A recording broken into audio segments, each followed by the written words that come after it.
The first flight of the upgraded fifth-generation Su-57 fighter jet took place on October 22 at the airfield of the Gromov Flight Research Institute near Moscow.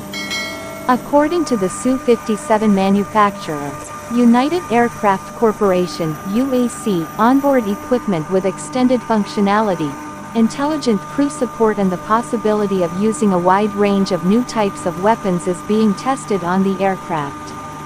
In addition, the aircraft is provided with the possibility of installing a second-stage engine, a UAC press release says. The aircraft was piloted by a test pilot of the Sukhoi Design Bureau, hero of the Russian Federation Sergey Bogdan. The flight lasted 56 minutes and passed without remarks, the report said.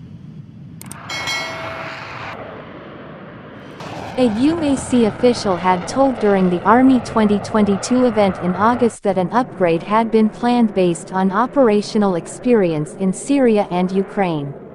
Supersonic cruising speed and in-fuselage weapon placement are the distinguishing features of the fifth generation of fighters.